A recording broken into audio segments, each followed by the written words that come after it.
Hey guys, welcome back to today's video. I'm going to be out at the beach all day tomorrow because like I said I'm on vacation, so I won't be uploading tomorrow. I'll be gone for a day and a half, so I won't really be online to respond to you guys. So upcoming I just planned this today. I'm going to have a governor election night, so in 2018, and just going to briefly touch over the 2017 before I make my analysis videos about the New Jersey and Virginia just the Virginia and New Jersey analysis about the governor races. I'm going to make predictions about those really quick. And then I'm going to go through in depth as to why I think specific states will go in different ways. So, midterm year for Republicans are phenomenal when there's a Democratic incumbent. However, these are governor elections, and they usually tend to go in the favor of Republicans. Generally, from what I've seen, they've been trending more Republican, even in solid Democratic states like my own. In the state of Maryland, a lot of them are popular in their own states, and a lot of Democrats are not popular either. Are not popular there. So, sorry if you hear any background noise. By the way, like I said, I'm on vacation, so it's gonna be a little hard to hear me sometimes. But we'll just get through this video. Of course, on the West Coast, California will be safe blue.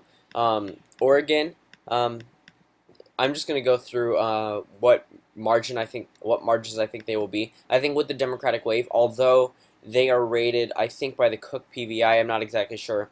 Rated likely blue. I think it'll be safe blue just because of the fact that Democrats will come out in a stronger force than they did in 2014, and that's pretty much the reason why I'm gonna give it to the Democrats with a full wave for them. In Idaho, Wyoming, these are pretty self-explanatory as to why I made them like this. All of these are solid red states, no chance of flipping whatsoever. Kansas is another situation. It's only rated lean. That's because a lot of independents, where Democrats do a lot better in the governor race because they are conservative Democrats or they are independents who caucus with the Republicans. But then again, I do think that it will slightly go to the Republicans, so I agree with the rating for this one. In Oklahoma, I think this one will solidly go to the Republicans. Actually, there is one candidate who's a female candidate. She's an African American woman who I think she can bring the margins down to a lean to a leaning Oklahoma call in the governor race. The reason why I'm going over these is because this is just going to be my prior explanation to my election night as to why I made specific calls. So yeah, so Oklahoma, I think that one will be narrowed down, but if it's another nominee, I'm going to decide on who I think will become the nominee in Oklahoma in the governor race as to whether or not it will be safe or it will be light red. In Texas, that one will be safe red because Democrats typically don't turn out to vote in midterm elections. Even with the Trump wave, it may be likely Republican, but as of right now, it's going to be safe. In Arizona, I'm going to leave that one on leaning red because the growing Latino population, like I said, with the blue wave, it is possible that they may get out to vote, but yeah, sorry, they just may be able to get out to vote a lot better than they did in past midterm elections.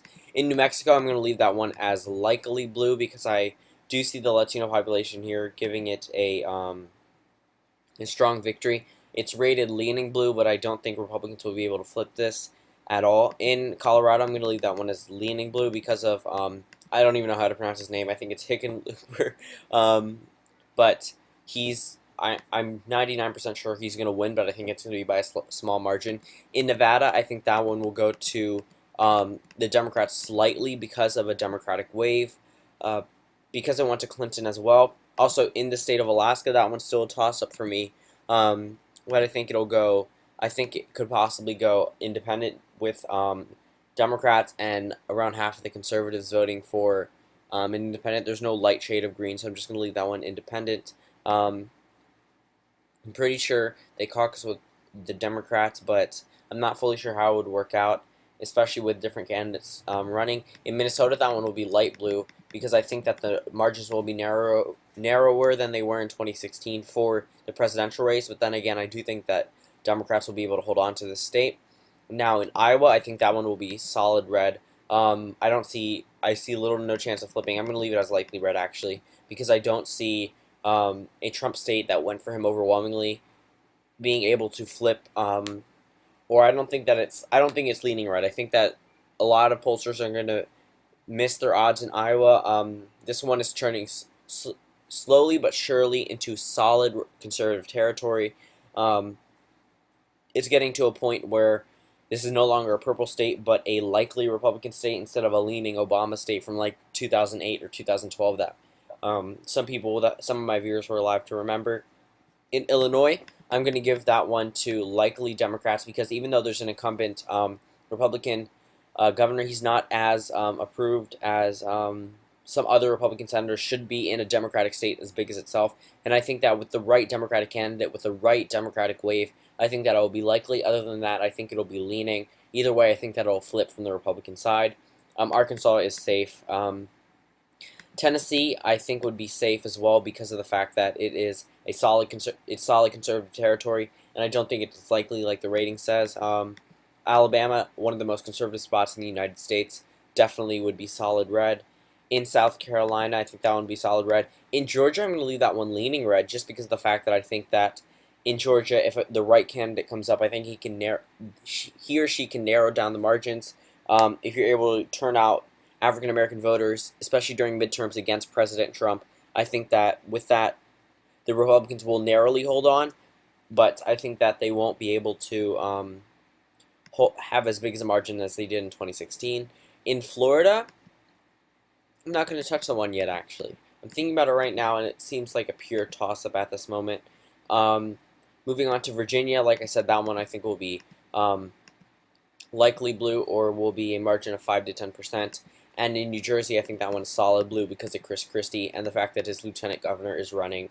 In Maryland, that one's going to be likely red because from what I've seen in Maryland, his approval rating is at 70%. This is a man who beat brain cancer. He's not a quitter. A lot of Democrats that I know are for him. They even saw a yard sign that says another Democrat for Larry Hogan. Compared to the governor in Illinois, the Maryland governor, who's in a much more liberal party of the United States, his approval rating is a lot higher, and I don't think that Republicans can afford to have a relatively low for a Republican in a solid Democratic state. And his is above 70%. From the people that I've talked to, a lot of them are going to vote for him in 2014. I mean, that voted for Anthony Brown in 2014 are voting for Hogan in 2018 because they've seen the progress that he's done. He's actually he's created a lot of new jobs, a lot of the typical Democratic senators in the presidential elections are slowly turning more red, so I think that'll help the Republicans in this case. But it's all about if there's a Democratic wave, this one will flip. But as of right now, I think that it's likely to stay with the Republicans. In the state of Pennsylvania, I'm going to leave that one as likely Democrat just because of the fact that the Democrat here is pretty much Democrats are favored in Pennsylvania in governor races or Senate races, except for the fact that there was a Trump wave. Typically, this is a Democratic state. However, because of gerrymandering, a lot of Democrats have won the popular vote in Pennsylvania multiple times, but due to gerrymandering, Republicans pick up around 66% of the districts. So it's kind of odd how gerrymandering works. Works a lot like in North Carolina. It's 49 to 48 in North Carolina, but Republicans hold 70% of districts because of gerrymandering. My state is very gerrymandered for Democrats itself. But as of right now, I think that it will be likely blue. In Ohio, that one I think will be likely red. Another Trump state like Iowa that's turning more and more conservative. Now out of the state of Wisconsin, I'm going to leave that one as leaning blue. The pundits have it as leaning red, but I don't think that I think that Wisconsin will go to a Democrat just because of the Democratic wave. Along with that, I think Michigan will be likely for a Democrat. Someone just announced he was a Muslim. I'm not sure if that will help or hurt the Democrats in Michigan, but Trump won it barely, and I think Democrats will be able to make good inroads, especially with the Democratic wave. Sorry if you hear a dog barking. That's my aunt's dog. So, yeah. In New York, that one is solid Democrat. Okay, guys. I'm back. Sorry about the background noise. I had to go to the dogs. So sorry if the video cut abruptly. Like I was saying, in Vermont, I think that one will be slightly Republican. I think it'll be less of a margin than it was in 2016, although a lot of liberal states are expected to vote for Republicans in midterms, like Maryland. Vermont is super liberal, which is surprising why I would go for a Republican, but this Republican is hotly favored to win the state. I mean, it's likely in such a Democratic state. Now, in Massachusetts, I think that In Massachusetts, I think that why is it touching New Hampshire? I guess we'll go over New Hampshire right now. I think that one will also be likely for the leaning for the Republicans, but I don't see it as likely. If anything, it's a pure toss-up. In Massachusetts, I think this one is actually leaning for the Democrats. I think with Elizabeth Warren campaigning for the right Democratic candidate with a Democratic wave, I think that I'm pretty sure it's Charlie Baker will be unseated as the governor, even though it's likely red on the political pundit map. You saw how correct they were in 2016.